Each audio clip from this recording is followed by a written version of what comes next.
कोई जानता भी है कि चावल का एक दाना तैयार होने में कितना समय लगता है?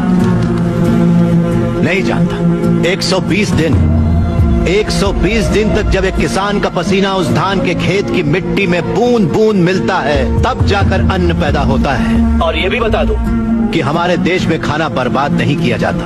अगर वही देश किसानों को बर्बाद होता देखता रहे तो फिर हम किसके पास जाएंगे? खाना खिलाने वाले से कहा जाता है अन्नदाता सुखी भवतु। ये अन्नदाता है कौन? खाना पकाने वाला या परोसने वाला नहीं है, अन्न उगाने वाला है। और ये खेती जैसा उपहार ईश्वर ने हमें दिया है। सेल फोन के बिना हम जिंदा रह सकते हैं, टीवी और एसी के बिना भी हम लोग जिंदा रह सकते हैं।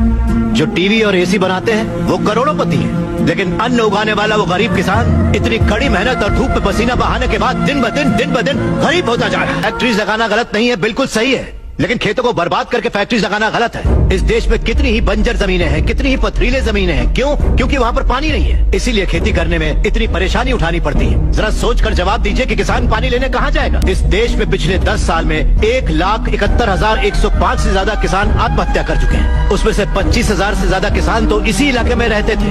हर आधे घंटे में एक किसान आत्महत्या कर रहा है, ये जानते हैं क्या आप? लेकिन सच्चाई यही है, जहाँ मौत इतनी सस्ती है वो देश कभी आगे नहीं बढ़ेगा सर। तकरीबन 10 लाख से ज्यादा किसान अपना पेट पालने के लिए गांव छोड़कर शहर में मजदूरी करने आ जाता है। जो हमारे देश की रीढ़ की हड्डी है वो बिल्डिंगों में चौकीदारी करता है। जो किसान हमारा भगवान है, अन्नदाता कहलाता है, वही मंदिरों के सामने भीख मांगता फिर रहा है। वादों पर मत जाइए, जमीन पर आ जाइए। एक कॉर्पोरेट में काम करने वाला हजारों करोड़ का उधार लेकर विदेश भाग गया और वहाँ बैठकर विदेशी शराब पी रहा है। सिर्फ 5 या 10 हजार उधार लेने वाला किसान जहर पीकर अपनी जमीन पर जान दे रहा है। इन कॉर्पोरेट्स की काली करतूतों की वजह से हमारी हरियाली जली जा रही है। खेत सींचने वाली नदियां फैक्ट्री से निकलने वाले गंदे पानी से जहरीली होती जा रही हैं। ये मल्टीनेशनल कंपनीज की मशीनें हमारी खेती वाली जमीन पर कब्जा करके उन्हें खत्म करती जा रही हैं। पर ये दिखाई नहीं देता।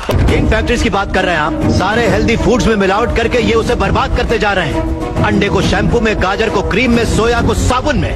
2 रुपए का अंडा 10 रुपए में, 10 रुपए का गाजर 100 रुपए में खरीद रहा है ये कॉर्पोरेट वर्ल्ड। इस रेट पर क्या कोई गरीब खरीद पाएगा? फिर भी ये पैसा किसान या गरीब तक कभी नहीं पहुंच पाता है, क्योंकि बिचौलिए ले जाते हैं। ये बिचौलिया धीरे धीरे और अमीर होता जाता है। अन्न पैदा करने वाला किसान गरीब से गरीब होता जाता है। पौष्टिक खाना न मिल पाने की वजह से गरीब बच्चे, गरीब बूढ़े बीमारी से मर रहे हैं सर। नौकरी कैसी भी हो हमारी बेहतरी के लिए होनी चाहिए, लेकिन हम उन फैक्ट्रियों के गुलाम बनकर अपनी जिंदगियां खराब कर रहे हैं। याद रखिए, खेती भी एक उद्योग है और किसान उद्योगी है, उसे अगर हमारे गांव की समस्याओं को आप लोगों ने नजरअंदाज किया तो एक न एक दिन हर गांव हमारे गांव जैसा ही बन जाएगा। समझ जाइए आप लोग। अगर ये मीडिया कोशिश करे तो ये दुनिया हिला के रखते हैं। वो ताकत है आप में। लोगों के दर्द को आपको बताने के लिए आपको परेशान किया, उसके लिए माफी चाहिए। अगर आपको लगे कि ये सही है तो हमें न्याय दिलाने के लिए हम सबकी मदद कीजिए।